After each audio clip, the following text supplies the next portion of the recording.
Seu Paulo trabalhava sem descanso. As mãos dele conheciam o peso da vida antes mesmo do sol nascer. Mas por mais que ele lutasse, por mais que suasse, o dinheiro parecia ter vida própria. Ele entrava na conta e desaparecia. Aos 55 anos, o medo de não ter nada, de não conseguir se sustentar se ficasse doente, crescia como uma sombra fria sobre o coração dele. Ele sentia que estava correndo numa roda gigante que nunca saía do lugar. O que Paulo não imaginava é que a chave para sair dessa prisão não seria um aumento de salário ou um milagre. A chave seria uma regra pequena, tão pequena que parecia ridícula.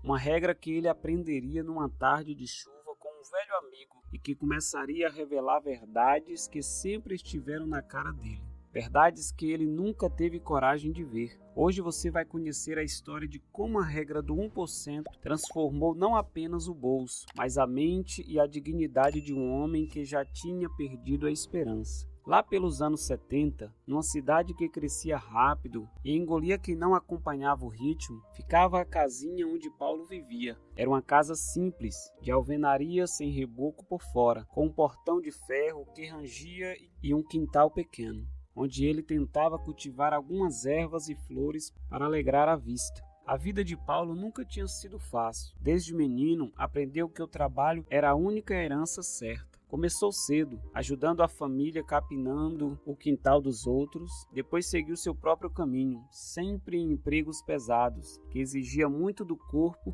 pagavam pouco para a alma. Agora, aos 55 anos, ele trabalhava como servente de pedreiro em obras no centro da cidade. O calor do sol quente, o barulho dos carros e a pressão dos horários de pico eram sua rotina diária. Ele passava horas em pé carregando peso, mexendo massa, servindo, engolindo a própria fome para alimentar os outros. O dinheiro que entrava era contado. Paulo recebia seu salário e, antes mesmo de sentir o cheiro das notas, já tinha o destino de cada centavo traçado na cabeça. O aluguel da casinha, a conta de luz que sempre vinha alta, a água, gás que parecia acabar cada vez mais rápido, a internet para os netos quando o visitavam num fim de semana. Ele se organizava mentalmente, fazia contas com os dedos durante o trajeto de ônibus, tentava esticar o dinheiro como se fosse um elástico gasto. E mesmo assim, antes que o mês terminasse, a despensa já estava pedindo socorro e o bolso estava vazio. Era como se alguém entrasse na sua vida de madrugada e levasse embora o fruto do seu suor. Ele vivia se perguntando onde tinha errado, mas nunca encontrava a resposta. Ele não bebia, não fumava, não gastava com roupas caras, não viajava. Onde estava o furo? Muitas vezes, enquanto voltava para casa no ônibus lotado, com os pés inchados e a coluna doendo, Paulo olhava pela janela e via outras pessoas, homens da sua idade, que pareciam ter um pouco mais de sossego. Não eram ricos, mas conseguiam ir ao cinema, comprar uma roupa nova sem culpa, fazer um passeio no domingo. Ele olhava para si mesmo e via sempre a mesma bolsa gasta, o mesmo sapato confortável, mais velho, o mesmo cansaço estampado no rosto. Por dentro a sensação era de fracasso, não fracasso de preguiça, porque trabalhar ele sabia. Era um fracasso que doía mais fundo, o de quem se esforça todos os dias e ainda assim nunca vê resultado, nunca sai do lugar. O pior momento era a noite de domingo, quando a casa ficava em silêncio e a segunda-feira já começava a pesar. Paulo sentava no sofá da sala, com a televisão ligada, sem som para economizar, e ficava olhando para o nada. Ele tentava lembrar onde tinha gastado o dinheiro. Lembrava do lanche que comprou na rua porque estava com tanta fome que não aguentava esperar chegar em casa. Lembrava da promoção de potes plásticos que ele aproveitou, achando que seria útil e agora estavam entulhando o armário. Lembrava dos pequenos empréstimos que faziam para o filho mais novo, que estava desempregado e que ele sabia que não ia receber de volta tão cedo. Somando tudo, ele começava a perceber que o dinheiro escorria em coisas que na hora pareciam pequenas, inofensivas, mas que juntas formavam um rio que levava embora sua tranquilidade. Só que essa clareza vinha tarde, quando o estrago já estava feito. Em muitos meses, a situação apertava de um jeito que ele tinha que engolir o orgulho e recorrer ao cheque especial do banco. Ele entrava na agência com a cabeça baixa, sentindo o peso da humilhação. Era tipo viver como um menino irresponsável, que precisava pedir dinheiro emprestado para pagar o básico. Paulo não apontava o dedo para ninguém, mas sentia por dentro a revolta crescer, uma revolta contra a vida, contra o sistema e às vezes contra si mesmo. Ele queria ao menos uma vez sentir que tinha o controle, que o dinheiro servia a ele, não que ele era escravo dele.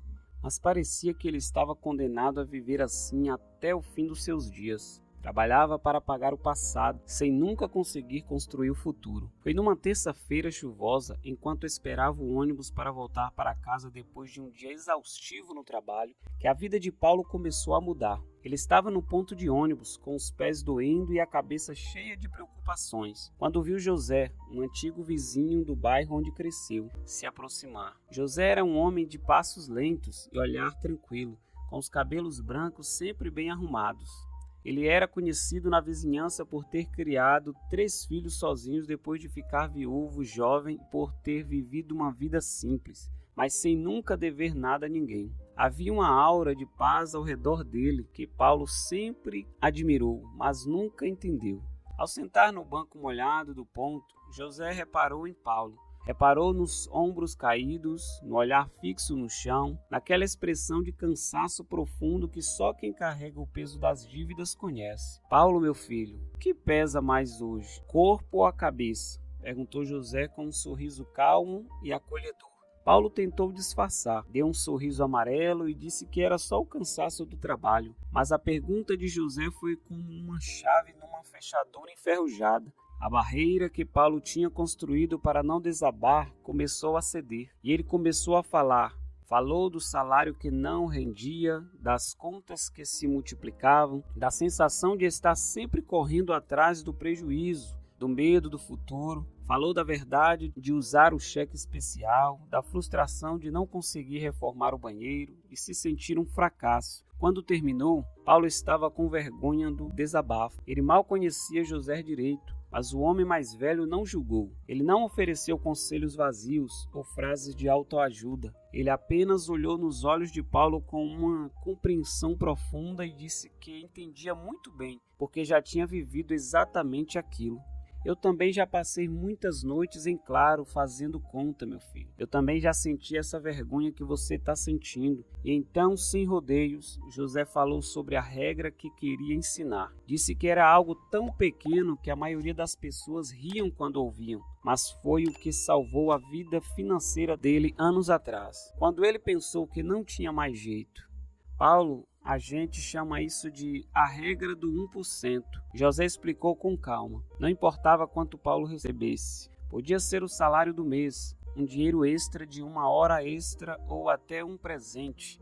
Sempre que entrasse qualquer dinheiro na mão dele, antes de pagar qualquer conta, antes de comprar o pão, antes de qualquer coisa, Paulo deveria separar 1% do que ganhou. 1%, Paulo. Se você ganhar 100, você guarda 1. Se ganhar 200, guarda 2. Você pega essa moeda ou essa nota amassada e coloca num lugar separado. Um cofrinho, um pote de vidro, uma caixinha de sapato, qualquer coisa que você não mexa. Paulo olhou para José descrente. Parecia piada. Como que guardar 1 ou 2 reais ia mudar a vida de um homem que devia centenas no banco? José, com todo respeito, 1% não paga nem a passagem de ônibus que eu estou esperando. Isso não vai fazer nem cócegas nas minhas contas. Eu preciso de muito mais do que isso. José sorriu paciente, como quem explica algo óbvio para uma criança. Meu filho, escuta o que eu vou te dizer. Não é o valor que transforma, é a consciência quem vem junto. O segredo não está no 1% que você guarda, está nos 99% que sobra. Quando você se obriga a tirar 1% todo santo dia, antes de tudo, você começa a prestar atenção onde estão indo os outros 99%. Você acha que seu problema é falta de dinheiro, Paulo, mas seu problema é falta de visão. Você está com o balde furado e está tentando encher ele com mais água em vez de tampar os furos. 1% é só a lanterna que vai te ajudar a achar onde estão esses furos. Aquela frase bateu forte em Paulo. Balde furado. Era exatamente assim que ele se sentia, trabalhando, colocando água e o balde sempre vazio. José continuou contando que quando começou a fazer isso, percebeu coisas que nunca tinha notado. Percebeu que gastava dinheiro com coisas que nem lembrava depois, que comprava coisas repetidas porque não sabia que já tinha em casa, que pegava de banco que não precisava porque não conferia o extrato, que desperdiçava comida na geladeira. O ônibus de Paulo chegou. Ele se levantou, ainda atordoado com uma conversa. Pensa nisso, meu filho, é só 1%. O que você tem a perder? Disse José antes de Paulo subir no ônibus. Paulo sentou no banco do ônibus, ainda desconfiado. Parecia simples demais para ser verdade, mas a semente estava plantada. Era a primeira vez em muito tempo que alguém lhe oferecia um caminho prático, algo que ele podia começar a fazer agora, e não apenas palavras de consolo. Ele olhou pela janela molhada da chuva e pensou, será? Naquela noite, Paulo chegou em casa com a cabeça fervilhando. As palavras de José ecoavam. O segredo não está no 1% que você guarda, está nos 99% que sobra. Ele olhou para a sua cozinha simples, para as contas em cima da mesa e sentiu uma pontada de determinação. Não tinha nada a perder mesmo. Ele pegou um vidro de maionese vazio que estava no escorredor de louça, lavou bem e secou. Colocou em cima da geladeira, escondido atrás das panelas, como se fosse um segredo só dele. Naquele dia, ele tinha recebido um pequeno valor extra no trabalho, uma gorjeta dividida entre a equipe da obra. Eram R$45. Ele fez a conta rápido. 1% de 45 eram 45 centavos. Ele procurou na carteira, no fundo do bolso da calça, e achou uma moeda de 50 centavos. Ele olhou para a moeda na palma da mão. Parecia tão pouco, tão inútil diante do tamanho dos seus problemas. Sentiu-se ridículo. Um homem de quase 60 anos, avô, guardando moedinha em pote de vidro, como se fosse criança juntando dinheiro para comprar doce. A voz da dúvida sussurrou, isso não vai dar em nada, você está perdendo tempo. Mas ele lembrou do olhar firme de José e, num impulso, jogou a moeda dentro do vidro. O som metálico batendo no fundo de vidro ecoou na cozinha silenciosa. Foi o primeiro passo.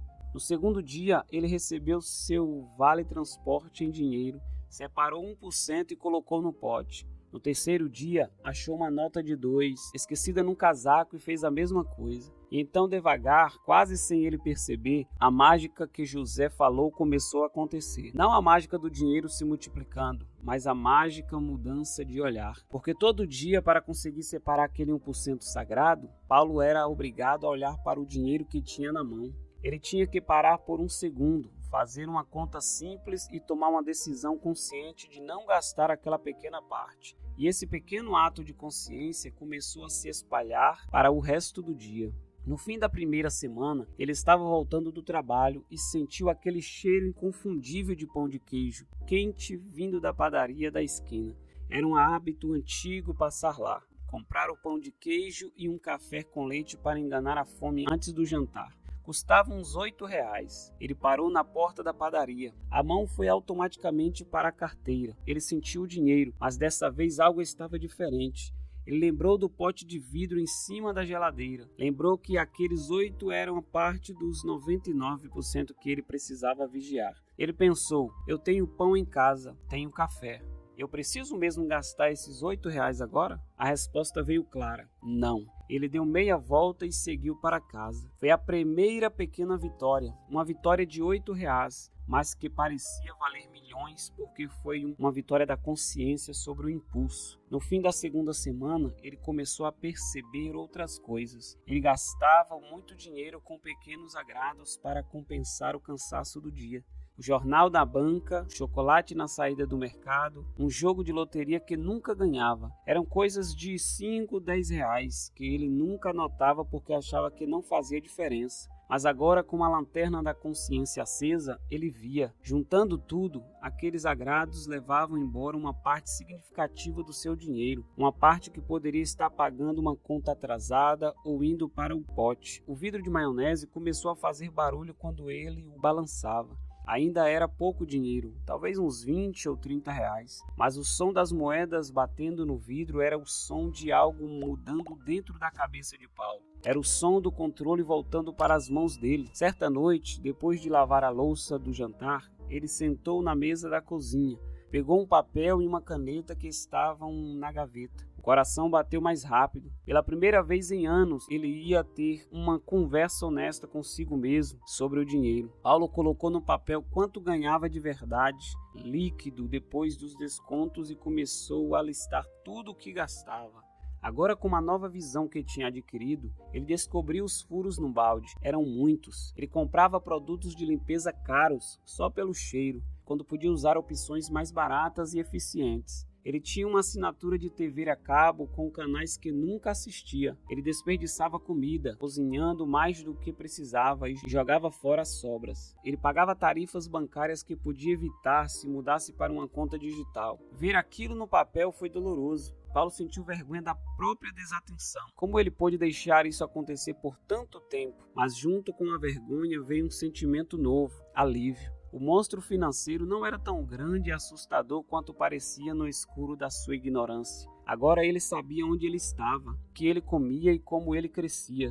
E se ele sabia onde estavam os furos, ele podia começar a tampá-los. Naquela noite, Paulo não dormiu preocupado, virando de um lado para o outro. Ele dormiu com um plano simples, nascido de uma moeda de 50 centavos num pote de maionese, mas que tinha o poder de mudar tudo. Os meses foram passando, viraram folhas nos calendários da cozinha. Por fora, a casinha de Paulo continuava a mesma. O reboco ainda precisava de reparo. O portão ainda rangia, mas da porta para dentro o clima era outro. Aquele ar pesado de preocupação constante tinha dado lugar a uma atmosfera de controle e serenidade. O vidro de maionese em cima da geladeira foi ficando cheio. As moedas deram lugar a notas de 2, 5, às vezes 10 reais.